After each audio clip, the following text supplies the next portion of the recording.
Good evening. All right. Is this on? No? Gotta hold it? Better? Okay. Good evening, and thank you for having us here tonight at Friends of Western Art. It is, my name is Christine Logan, and this is my husband, Scott Logan. Yay! And it is a privilege to be returning to Friends of Western Art to talk about silversmithing in the Americas, Native American hallmarks, and silver as a form of art in the Southwest. And last year, we had the privilege of being able to speak about turquoise and the importance of American turquoise, and specifically Arizona turquoise, and how it's disappearing. Tonight, and then we shared back then, last year, that I am not an expert, I am not an artist, but I am an aficionado. That is someone who is enthusiastically knowledgeable about Native American jewelry. And I come by it honestly. It is a passion, but I do come by it honestly. I am a second generation collector, and I have the privilege of curating a beautiful collection that my parents put together beginning in the 1950s when they lived in Gallup. Additionally, I am carrying on the business that my mother began in 1972. Her store was actually here for about 40 years across from Trail Dust Town called Touch of Turquoise, and I am carrying that on now. Tonight we're going to look at now this is a cursory look. We're going to do a little bit of history. We're going to do a little bit of taking a look at artists and the styles, but mostly we are going to look at how the indigenous people of the Southwest began to incorporate silversmithing, metalsmithing, into their daily lives and into their adornments, and how it has rapidly become iconic Southwest. So the first thing we're going to do is take a look at the screens. We're going to talk about junk silver. How many people here collect junk silver? Anybody? Yeah, you need to. So junk silver, that is a very important part of early silversmithing, because anything that was silver could be melted down to make jewelry. So we're going to look through some of this. There it is. It is being melted. Junk silver is being melted at 1800 degrees Fahrenheit. Poured into a crucible. Now the crucible there, they're pouring it into a form that is called a sand cast or a tufa cast.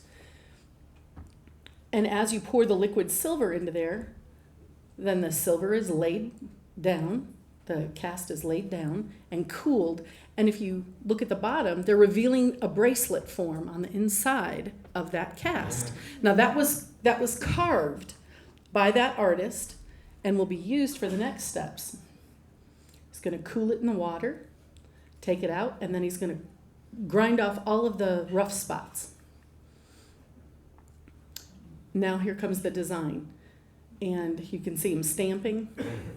This is made, and in the corner there you'll see 2,500 pounds later, stamps later. That's an ingot bracelet by Jesse Robbins, he is a Native American artist up in Prescott. But that is an ancient art form. That is not fabrication. That's not made from sheet silver. That's fabrication. So what we're going to cursory talk about is metalsmithing, and began early in Mesopotamia, 8,000 BC. Hammered implements. Gold was used 4,600 BC in Egypt. You'll see that there. And even refined gold as a standard of currency, 3,000 BC.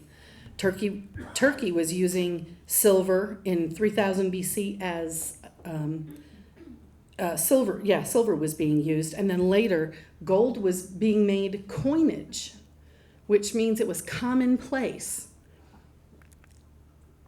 Whoop. There we go. And then that's the Etruscans. Look at the filigree that was being done. That's 700 BC. Intricate work. And something to remember is that here in the Americas, ornamentation dates back to about 2300 BC, 2300 years. Metal was rare, but it was not out of the picture. And here we've got pictures of the native people in Central America and South America, the Aztecs, used it, and there you go. And it shows that it was used not for weaponry, but for ornamentation and for ceremonial use.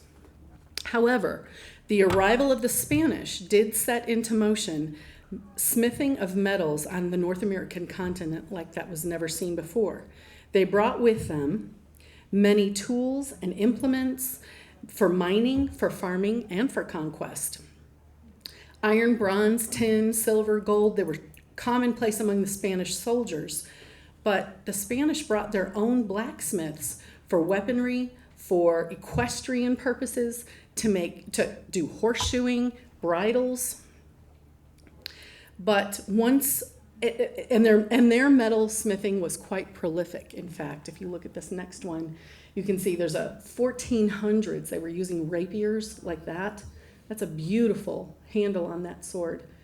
And then take a look at the Spanish stirrups with the inlay in them. Those were commonplace. And then a regimental tag there from the Spanish army in the 1500s. So the population of Mexico and Central America was exposed to silversmithing early when the Spanish arrived. However, seeing the process and creating the jewelry and adornments, they began doing it as well. And unfortunately, the working of the metals in the new colony was restricted by Spain.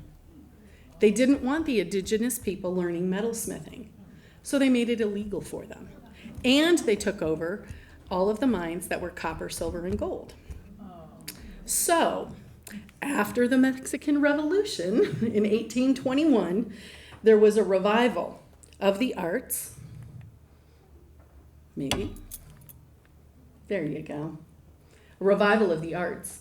And Mexican silversmithing proliferated. Right there you've got the Mexican plateros. The plateros, if you know anybody by the last name of Platero, that means silversmith. And they were heavily influenced by the Spanish. Those spurs are from about 1860. They're rather intricate. But after 1821, the metalsmithing worked its way north into the southwestern part of what is now the United States. And I'm going to enter at Sadi Sani. There you go. Navajo silversmith. His name is Slender Silvermaker. That was what his name means. He's really a legend of a man. His name is exactly what he was. He had been a man of many forms, art forms for the Navajo, and as a younger man between 1853 and 1855, he chose to seek out a Navajo blacksmith, a Mexican blacksmith, to teach him about blacksmithing because he wanted to corner the market on making horse bridles. He was tired of the Navajo having to trade with the Spanish and getting the lower end of the deal. He wanted to make them himself. And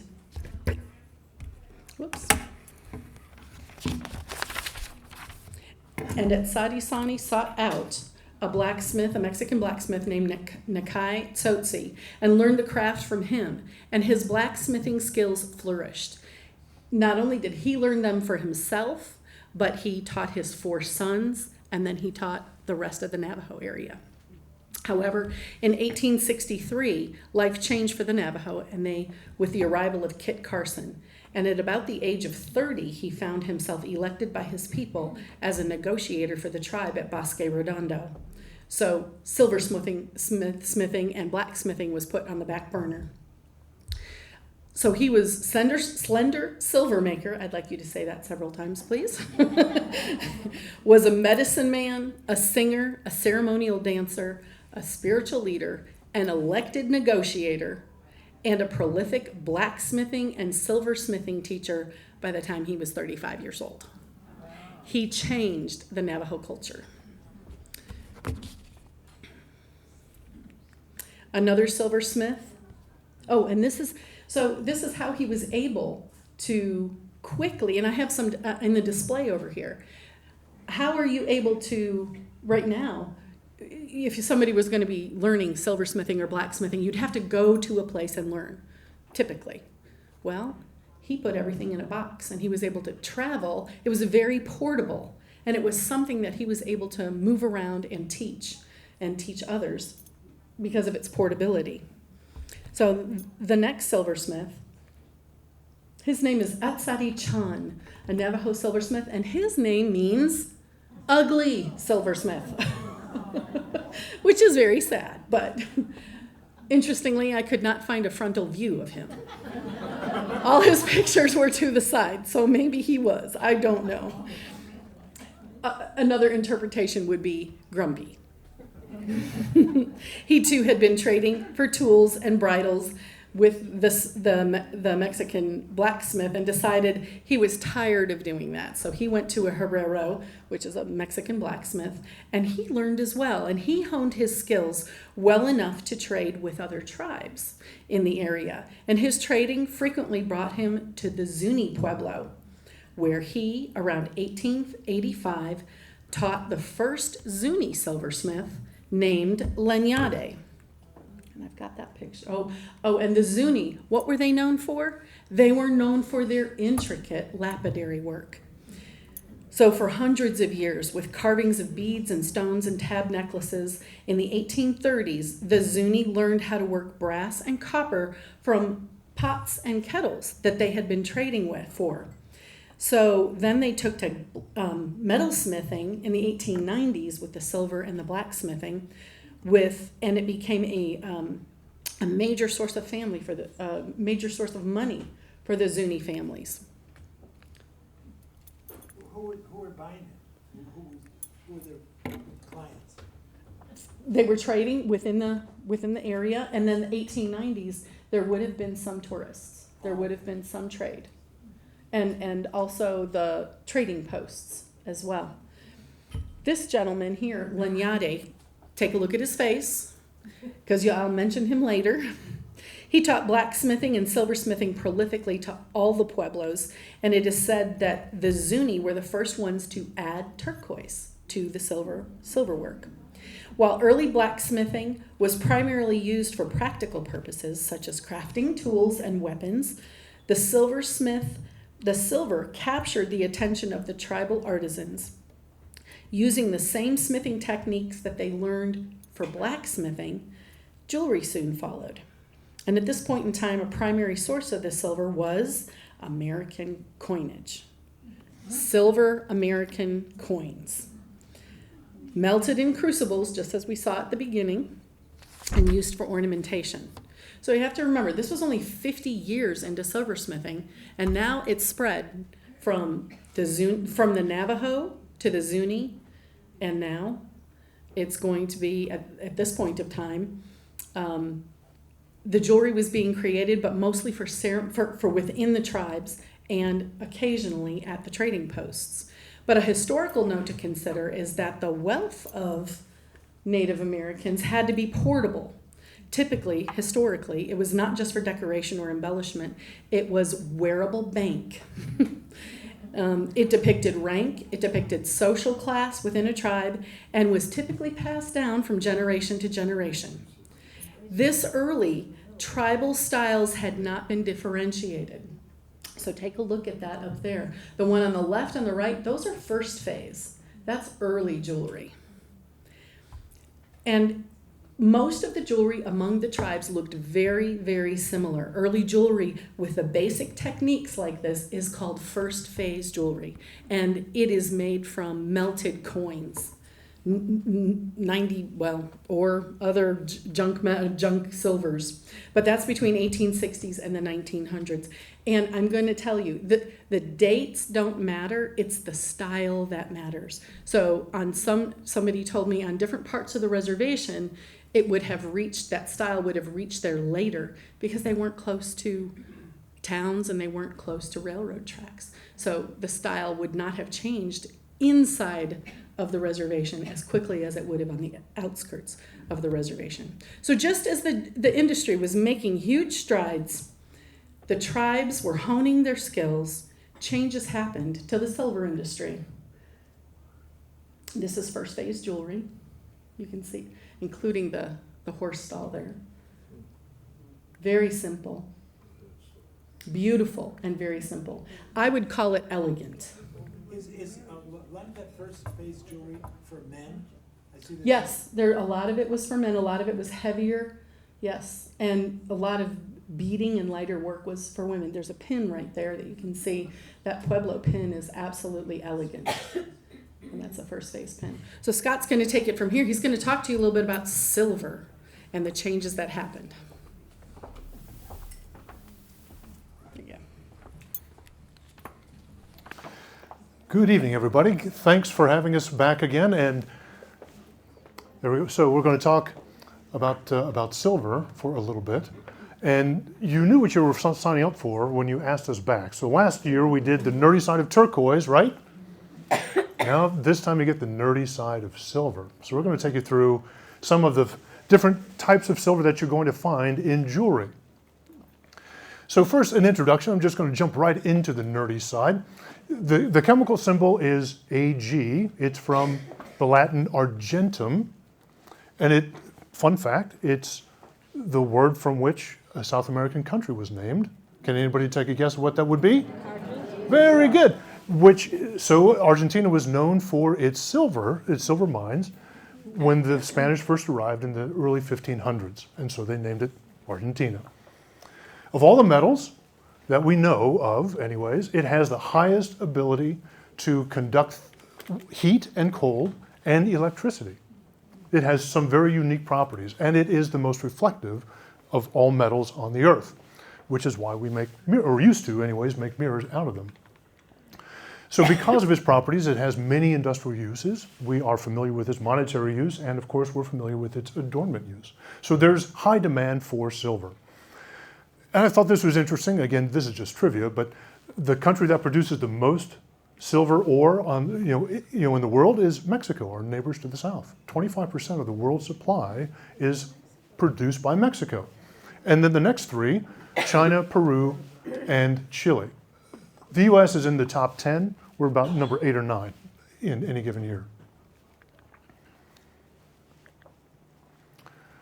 But not all silver is created equal. Now, of course, the silver element, of course, does not change from place to place. But what you wear does change depending on the type of jewelry, the piece of jewelry that you're wearing. You've already been exposed to coin silver. There's fine silver, sterling silver, which we're all familiar with, argentium silver, new on the market, 800 silver, and then there are others. Those are really the most important part of my talk, and I'll get to those at the very end. So as we've learned, coinage was used for the source of silver. Up until 1964, 90% of the coins, quarters and half dollars, were made with 90% silver. And so that was a ready source of silver for their jewelry making. And so they would take coins, take them out of circulation and melt them down and make them something else. Well, the US didn't really like that too much, and so they sort of discouraged it. And in 1890, they outlawed the use of coinage to melt down. Did it still happen? Of course it did. It was just highly discouraged. But after that time, we learned that the Mexican peso was also a high silver content, 90% or more. So then they would take Mexican pesos out of circulation and melt those down for jewelry. Up until 1936, when the Mexican government also outlawed the export of pesos to the United States. Now, by that time anyways, the trading posts were up and running, the railroad was active, and so there was a lot of sheet silver. Sheet silver was becoming more commonplace, as was silver wire. So it wasn't such a blow to the industry by taking the Mexican pesos out of circulation. It just changed where they had to get it.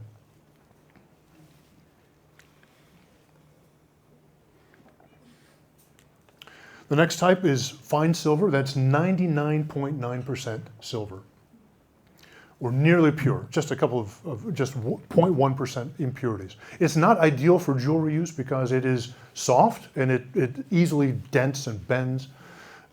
So it's typically used for ingots and for silver bullion, if you will. But if you do find it, it has a hallmark of 999 or 0.999 FS for fine silver, etc., as you can see there. Then sterling silver is 92.5% silver. So it's 7.5% something else, 92.5% silver. The term has been in use, interestingly, for 850 years or more. We have the English to thank for this standard. In 1156, the English king required that all English coinage be made of 92.5% silver, 7.5% copper. And a little later, over 100 years later, in 1300, they passed a law that all silver articles that meet this standard or higher must be identified as such. What that meant was you had to hallmark the piece of the item, whether it was a piece of jewelry or a silver service or something along those lines. So that gave us the first requirement to hallmark an implement, and we owe that to the English. So just to continue with sterling silver, again, 92.5% silver, typically 7.5% copper. It can include some other metals such as zinc and nickel, but copper adds mostly to its strength, but also to its tarnishing. And you have copper to thank for the tarnishing nature of sterling silver. Fine silver, 99.9% silver, is very tarnish resistant. It will tarnish, but it takes a long time. The hallmarks that you find for sterling silver on the back of an article, sterling 925 or 0.925, STER, STG, or SS, sometimes.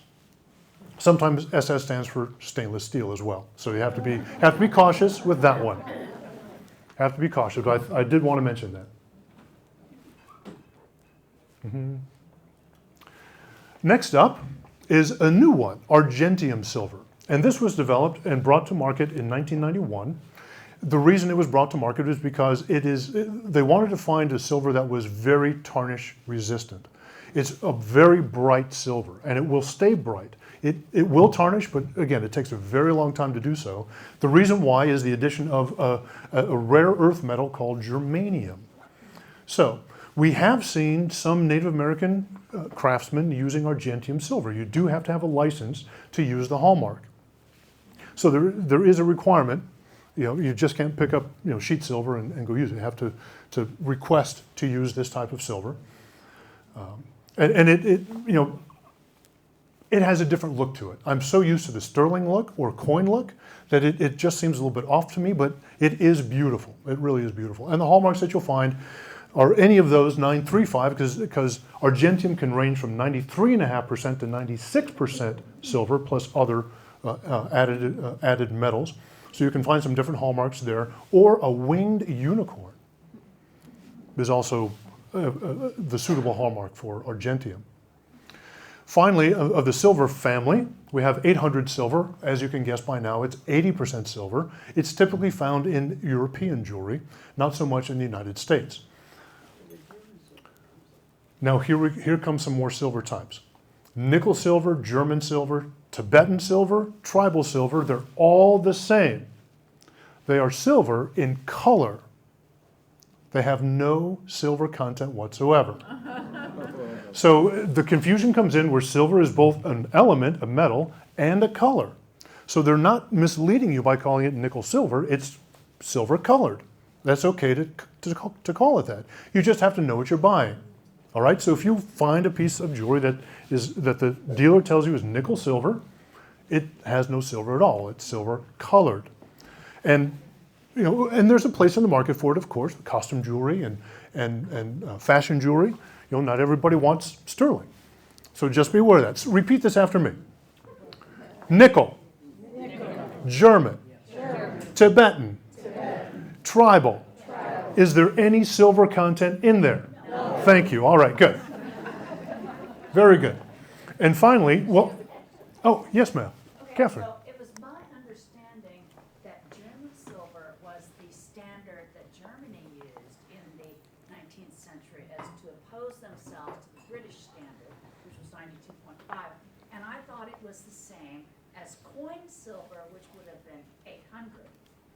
And so I always thought that German silver was 800 parts silver.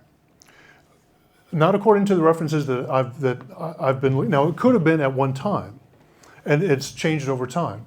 Although coin silver is 90%, and sterling is 92.5%, they're very, very close. But my understanding is that, if you say German silver, it's really a nickel component. So, yeah. And if I'm wrong, I need to know. All right? Yeah, you have my number. That's right. If I'm wrong, I need to know. So how do you know what type of silver you have? Well, there are some home test kits if you don't mind playing with acid, which, you really need to be sort of a silversmith to really understand the outcome of those tests. A magnet will tell you what it isn't. Silver is not magnetic, so if your jewelry does react to a magnet, you know it's not silver. You can use the polishing cloth test if you have something that's tarnished and you take a polishing cloth to it and it turns black. It's a good idea. It's a good bet that it is silver of some type. It's not going to tell you whether it's 800 or 925, but it will tell you that it is silver of some kind.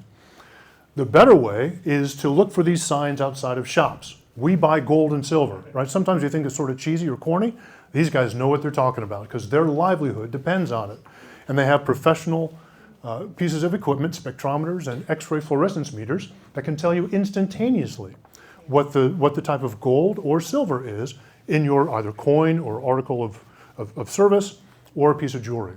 And if you frequent their shop frequently, they're usually very happy to help you out. It takes no time at all to do. So that's a good suggestion. And so I will ask Christine to come back up. Now, I've taken us from the turn of the century up into modern times. She's going to take us back into history and talk through some of the development of jewelry styles. Thank you. Thank you. How many people learned a few things right there? Right? Thank you. The nerdy side of silver. So as mentioned before, the first phase where they were using coin-based silver, techniques and supplies that were used on more than those actual dates, like I mentioned. It's the style of first phase. It was the purest, simplest, most elegant form before Native Americans had any kind of influence. They were using their own designs. Around 1910, styles among the tribal silversmiths really began to differentiate themselves based on cultural symbols and availability of material. But that was about to change with tourism. Tourism to the west proliferated and the western trading posts were being established. There you go. There began to be a demand for jewelry, and the requests by traders and souvenir industries drove the market, and the designs and the techniques advanced. So here you'll see the Atchison, Topeka, and Santa Fe signed with the Fred Harvey Company to fill souvenir shops. Trading posts were able to distribute materials to the reservations, and hotels popping up along the railway brought purchasing power. This began the second phase of jewelry. Fred Harvey hotels would open up in Gallup, Flagstaff, Albuquerque, and other cities along the Santa Fe, and in 1926, Route 66 from Chicago to California created a growing mass of tourists and demanded inexpensive Indian-made curios. Tourist businesses opened, and I'm going to mention some that you know, cities demanding the needs for these souvenirs. Bell Trading Post, as pictured there, Kelsey Trading Post, Cameron Trading Post, Hubble Trading Post, the Thunderbird Shop with the Pitanias, which opened in 1927, and C.G. Wallace and the like. All of these emerged, meeting the needs of travelers that were coming out west. But it also provided the tribal silversmiths with new tools, new materials, and new style of jewelry, which was called fabrication. And this is what happened. Take a look at that. Tourists were able to order out of a catalog or purchase because everything was being made, and it was being made identically. That's called the Industrial Revolution, and it was brought to the jewelry industry. So gone were the individual items that were being fabricated, that were being smithed from the coin silver. Now there was sheet silver and wire silver that they were able to use and put out. It was still Native American made. Every single piece was still Native American made. Not so much Native American design, though. It was driven by the industry. So as this period also added to the demands of commercialism, but it limited the use of true, authentic Native American design. The Depression hits and life changes for the average American, and it also changed for the lives of Native Americans. With the tourist trades diminished and the condition of tribal economy, it did not improve until Congress passed the Indian Reorganization Act of 1934. This legislation enabled the tribal nations to incorporate, to self-govern, and to hold their land as their own. It also encouraged them to speak their own languages again. This act of reorganization in 1934 ended the forced conformity of the tribal people and encouraged them to reestablish their indigenous art styles. Less than a year later, in 1935, the Indian Arts and Crafts Board was established, and it opened new markets and improved the condition of the tribal arts in general. Then the tribal guilds were established around this time, teaching apprentices and traditional styles and techniques of the tribal metalworking, which began earlier. Okay, now we're gonna move on. Tribal styles. Now, I want everybody to look at me. I am doing generalizations. This is not, I've been doing some history, but this is not deep history. I'm gonna do generalizations, okay? So when I describe the Navajo jewelry, it's a generalization. There's always somebody who's gonna break the barrier and do something different. As with all artists, don't you think? So the Navajo are known for their expert silver craftsmanship. Their more prolific use of large stones, if you can see the squash blossom there, that is actually called a freeform stone or a natural stone. The one down below, in the center, the bracelet in the center, that's stones they have been cut for a particular design. But typically, the Navajo are known for making their silver work fit the stone rather than the stone fitting their silver work. Known for beautiful flourishes of stamp work. The next one. Maybe, there you go. Take a look at that concho belt. That's stamp work. And then right underneath it, you'll see what's called silver applique. Then the center one, that is literally the silver work to fit the stone. The stone is the centerpiece. Up on the far right, that is twisted twisted silver wire. And that was a real common usage. And then just below Chuck's head, for me,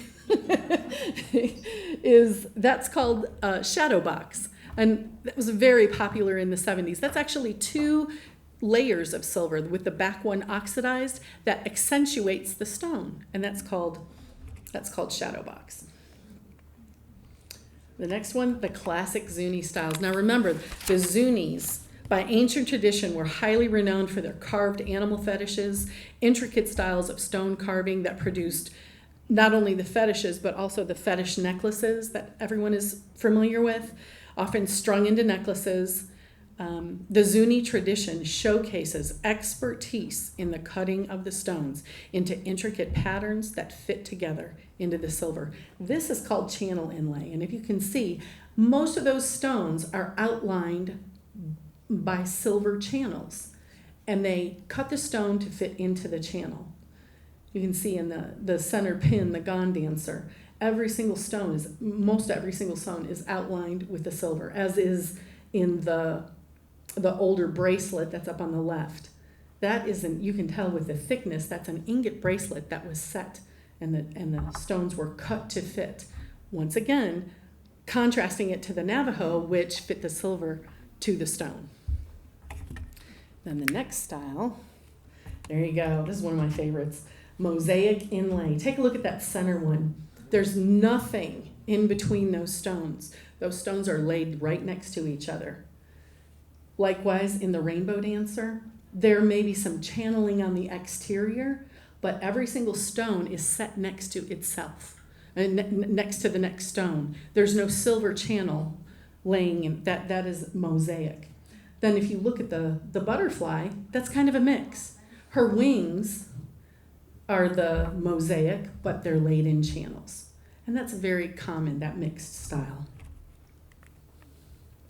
This is the other Zuni one that I really love, the cluster work, which is petapoint and needlepoint. And the needlepoint, literally, the one in the center, that literally looks like a stitch of turquoise. Very common. And then the cluster work is directly to the left of that. Those are kind of teardrop shaped, the cluster work. There, that's petapoint. And then there's a third kind with the little tiny round ones. That's called snake eye. And that's all Zuni cluster work. Yeah, enjoy that. It's a beautiful, and we do every single style that we're talking about. We have the styles laid out on the table out here. Please come up and take a look at them. Pick them up, take a look at them. They're there for a purpose. They're there to exhibit every single style that we're talking about. The next one is Santo Domingo.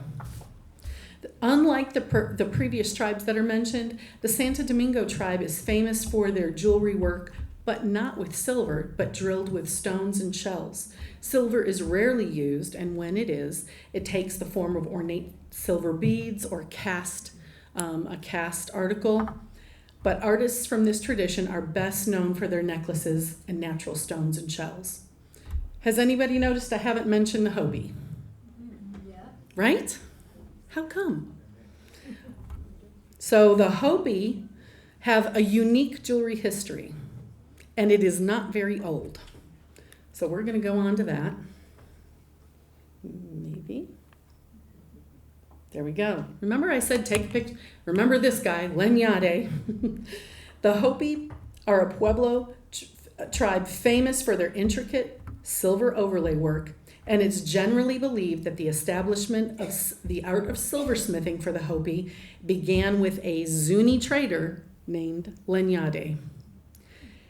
He had learned silversmithing and blacksmithing because he wanted to trade. Well, he traded with the Hopi people. They were about 100 miles apart, and the trade route was very well established. The Zuni worker here, Lenyade, was thought to have trained Hopi metal workers, a Hopi metal worker named Siktikala, how to work in silver in the late 1800s. But due to the remote living of the Hopi, the silver and the tools were very difficult to come by, and Hopi silver work was very sparsely produced. Additionally, all of the early jewelry among all of the tribes were nearly identical. You couldn't tell the difference between the tribes until an Anglo woman got involved. There she is. In 1926, Dr. Harold Colton and his wife Mary Russell Farrell Colton moved to Flagstaff, Arizona from Pennsylvania. And Dr. Colton was a professor of zoology, and Mary, his wife, was a recognized Western artist. Did you hear that? Who was researching Hopi arts and traditions for accuracy in her paintings. In 1938, the Coltons initialized a project encouraging the Hopi silversmiths to create a unique type of jewelry that would be instantly recognized as Hopi. Mrs. Colton was fascinated by the Hopi crafts, including their weavings, their pottery, their katsina carvings, but noticed that the Hopi jewelry was really underrepresented. So she took things into her own hands. Mrs. Colton sent letters, 18 letters to 18 silversmiths in the Hopi community, inviting them strongly to make use of the new silver overlay techniques and make designs on behalf of the museum, Northern Arizona Museum, and ask them to stay true to their culture, true to their religion, and true to their tribal symbols. And while the new style and designs created some trouble or rumble among the Hopi silversmiths, they conceded. And in 1939, the Hopi Craftsman exhibit did contain Hopi overlay jewelry. There you go. And I want that. That needs to be big because that is remarkable. So more of the new style silver overlay jewelry was created in 1939 and through 1941. But with the advent of World War II, all of it was delayed the proliferation of Hopi style jewelry. After World War II, and we're going to go. You go next. Oh. After World War II, training programs were created to sponsor an 18-month program for silversmithing, which is really fascinating. So think about the date, 1949. It's been less than 100 years that silversmithing at this point was in the Southwest. But the program would pay for the cost of tools, training, and living expenses for the Hopi veterans and his family. Classes began in 1947 with Paul Sofke being hired as the technical instructor and Fred Cabote as the design instructor. The distinctive Hopi overlay was established. And I'm gonna, one more. Oh, there you go. And now he's gonna talk about hallmarks. Perfect, thank you. So hallmarks, as we learned, were developed by the English as far as identifying the material which something was made out of. But the artists also started putting their initials or some symbol on the back of jewelry to identify the maker also. But that was not a commonplace thing amongst the Native Americans. It was encouraged in the tourist trade of the 1920s and 1930s, just because because of economic success, there were some imposters that came into the market, and so to sort of protect themselves, to start stamping their names or initials on the back of a piece of jewelry. That didn't really catch on, and then the Depression hit, and so it really didn't need to catch on. It was then strongly encouraged when the guilds became active in the 1940s. And it still took a while to catch on. You can still find pieces that have, the initials, the hallmark of an artist back in the 40s and 50s, but it's very rare to find. It wasn't until the 1970s, when the real turquoise and silver boom took off, that it finally became commonplace. It became standard practice in the 1970s. So 3 things that you'll find on the back of a piece of, so what they started to do was put either a mark to recognize the shop or the studio, the mark of the artisan, him or herself, or they could also use pictographs or symbols that would represent the artist. So it could be a bird, for example, or crossed arrows or something along those lines. So 3 things you might see on the back of a piece of jewelry. The material type, which we've gone over extensively, the artisan or the shop, or nothing. Sometimes you don't find anything, and don't be surprised by that. There could be some other material hallmarks that we didn't mention, but typically related with gold, 12 or 14 karat, or some an obtuse one 2012 KGF. 1/20th the weight is 12K gold filled. That's for another talk. I'm not going to get into that. In the 60s and 70s, you could find the acronym IHMSS, Indian Handmade Sterling Silver. You have an older piece if you have that hallmark. And again, as I mentioned earlier, SS could be sterling silver, could also be stainless steel. So again, just be careful if that's the only mark you see on a piece of jewelry. So I just wanted to take us through a couple hallmarks that you might see, some different varieties that you will see. These are very simple. Chief Dodge, that was a store that had a couple stores up in the Tempe and Phoenix area for many years. And that is a shop piece, and so they have the name of the shop or the store on the piece of jewelry, because there could be 4 or 5 artisans that touch that pendant there. One may have cut the stone, one may have set the stone, another one may have cast the pendant, another one may have put the bail on. So you can't put all those hallmarks on, so you put the name of the store. Dennis and Nancy Adaki, you know who did that piece, and that's an old piece, or very simple hallmark, Curtis Pete. So those, not hard to see what those are. Again, on the left, that's another shop hallmark, RB, in a outline of a bear fetish. That's Running Bear Shop. They're out of Gallup, New Mexico. Again, the 925 stamp. And sometimes you'll find hallmarks that really aren't very helpful. There could be 50 different artisans that use the mark of M. And so while it is hallmarked, you may not really know who the artist is. So you find that sometimes.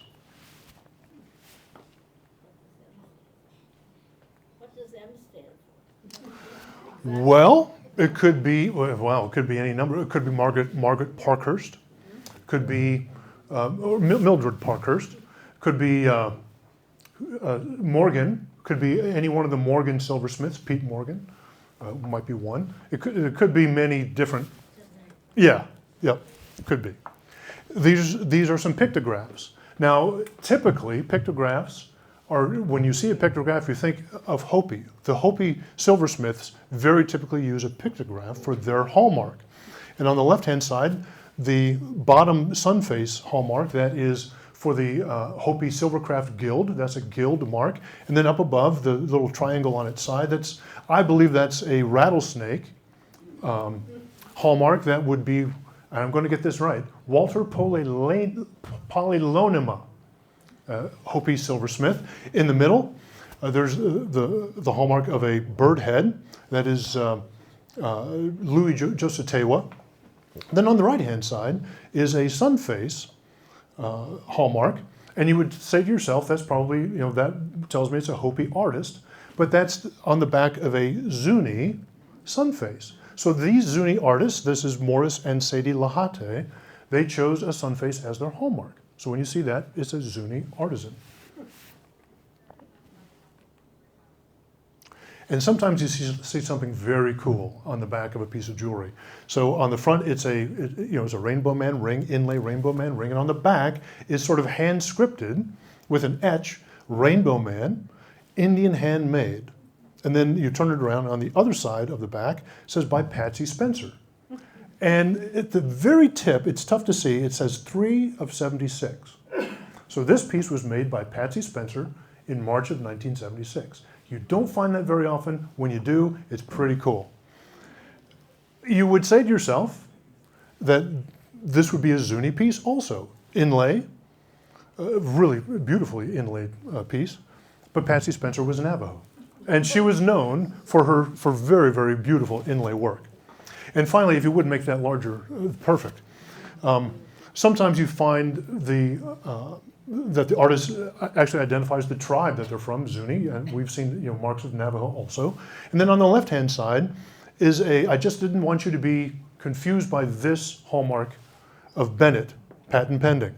So this is a bolo tie, an inlay bolo tie from a master. That's a Frank Vassett bolo tie from Zuni.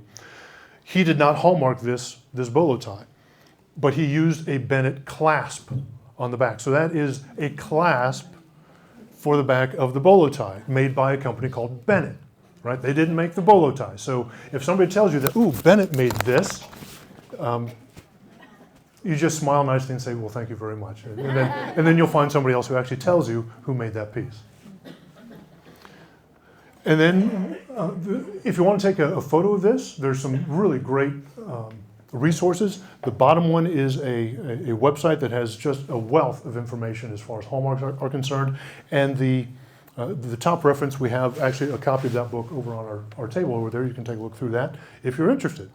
So we'll leave that up for just a second while I would trade for Christine to do the final section of our talk this evening.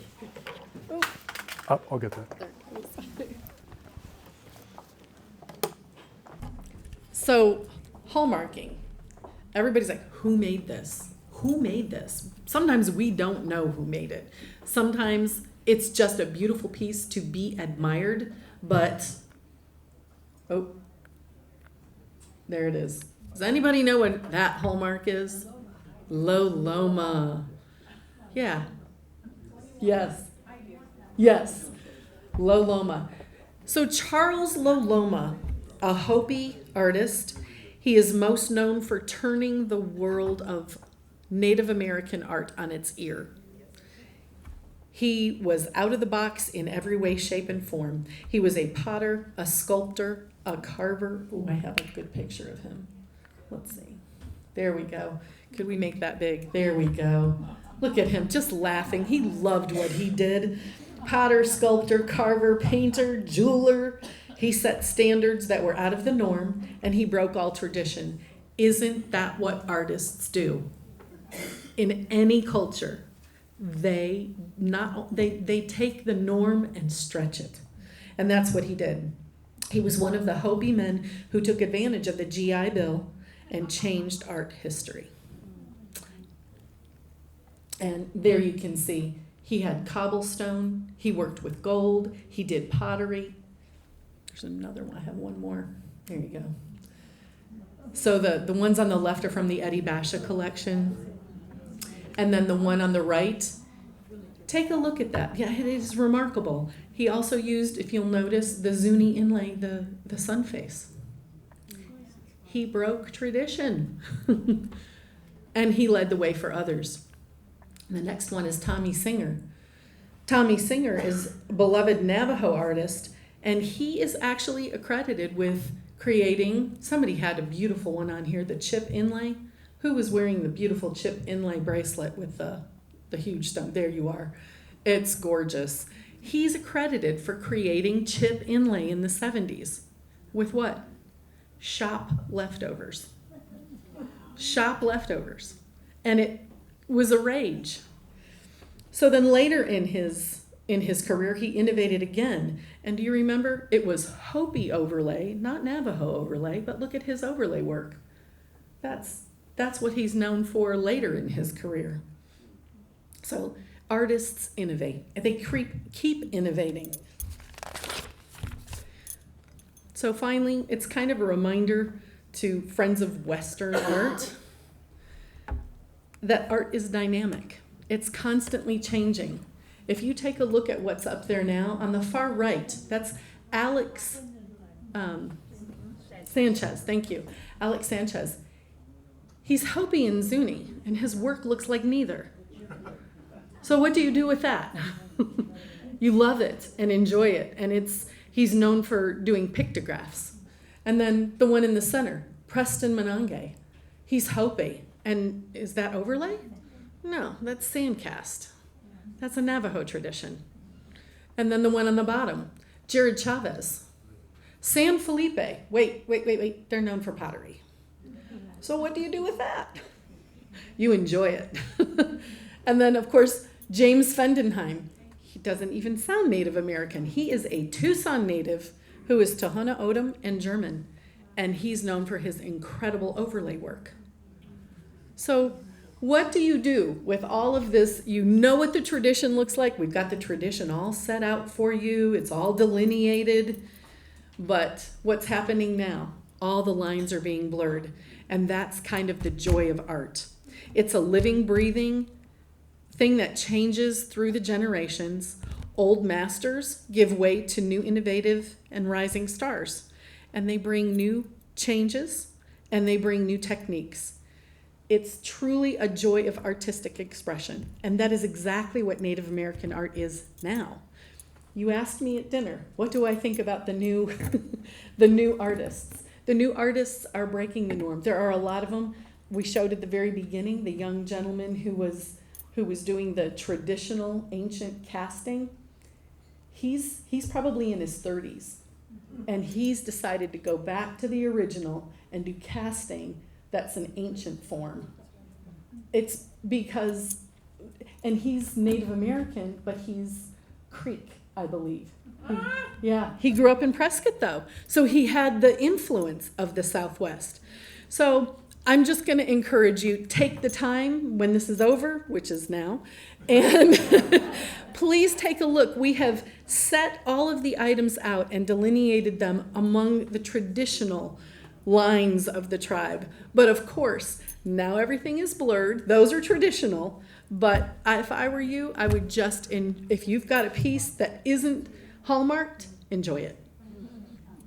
Does anyone have any questions? Yes.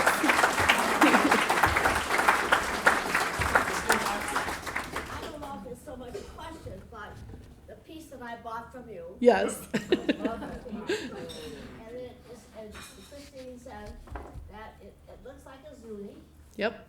It is a Zuni, but it was designed and built by a Navajo.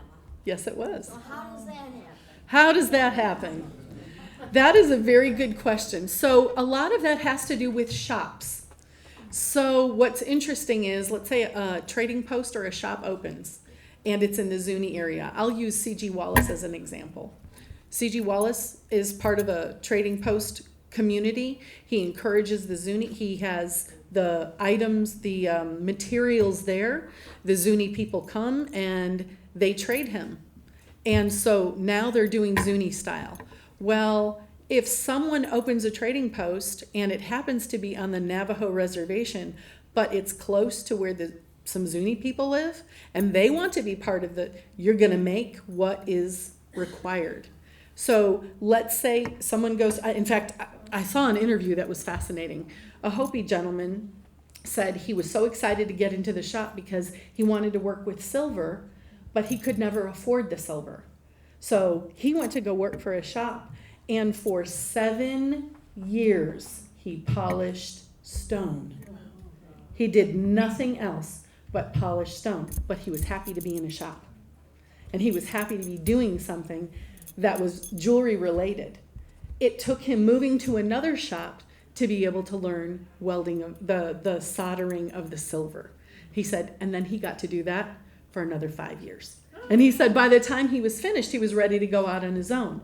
So that's how sometimes that happens. It's the training they receive.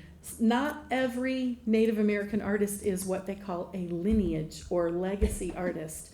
They may not have had a parent who taught them that. Maybe they were in another industry. So that's how that happens. It's the training that they receive. Christine, Yes.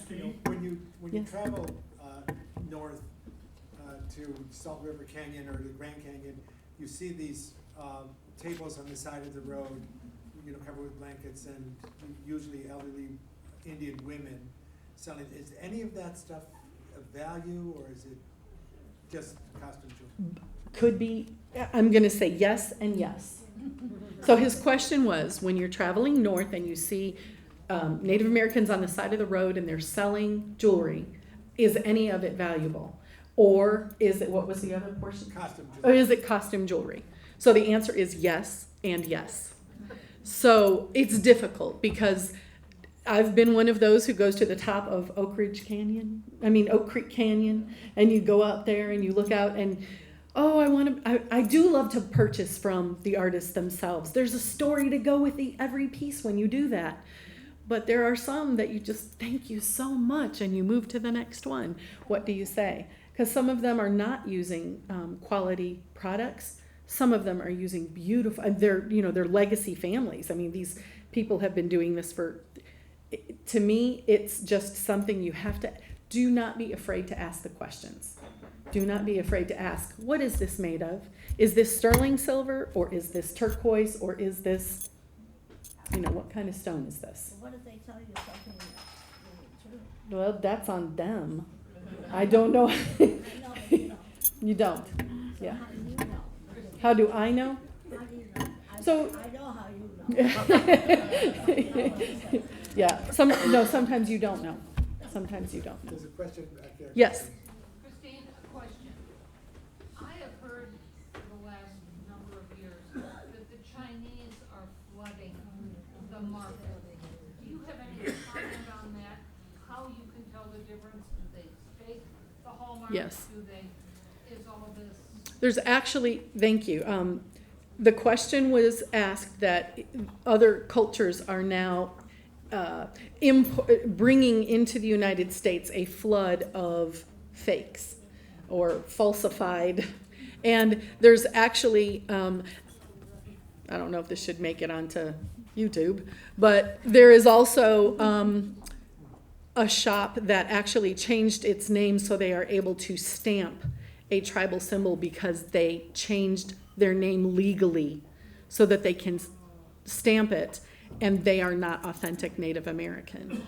So there's a lawsuit involved with that one, but that's something that we do need to be aware of, that there are imports. You can go to the gem show and you think you're buying beautiful things, and it says, and it will have a sign that says Indian handmade.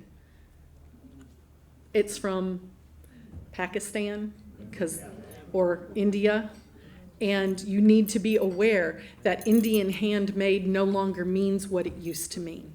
So you do need to ask the questions. Yes? Could you comment on what you're donating so that people know? Ah, yes. Because nobody has said anything. Yes, about that yet. absolutely. So up here, I have a, I'll hold it up. Oh, he can hold it up. Ooh. There you go. So those are onyx rondelles, and it's got a sand cast naja and then an onyx pair of earrings. And that will be, the proceeds for that will be donated to Friends of Western Art. That is a fundraiser. So if you are interested, we're going to put your name, if you want to put your name on the sign-in sheet, we're going to draw a name from that. The retail value on it is $5.50, and then that will go to Friends of Western Art. And so, yeah, so you're welcome. You're welcome. We have time for Yes. one more question. Yes. Did you have one? No. No. No. Anybody else? Anybody? Yes. One more question. All your jewelry sparkles. How do you polish it? Okay, so to polish or not to polish, that is the question. And here's the answer. I will polish anything for Mary, because Mary wants to keep her pieces clean, right? I have other people who are like, don't. I literally had a customer who said, do not touch it, do not polish it, do not. I want it to look as old as it is. So here's my answer to you. If it's yours and you want it to sparkle, by all means, clean it. If it's something you're going to take to auction soon or you're going to take to a store to get evaluated, do not touch the patina. A lot of people like older pieces that do not sparkle. You'll see a lot of pieces that I have up here that are not polished because one of them is from 1910. I don't want it to look like it's a modern piece. So if it's your jewelry, polish it all you want. Yes, and and use a silver cloth. Don't dip it, please. Especially if they're beads, it will get inside of your beads and ruin your beads. Here's what I do. I sit down to watch a TV show with a with a polishing cloth, and you just sit and enjoy.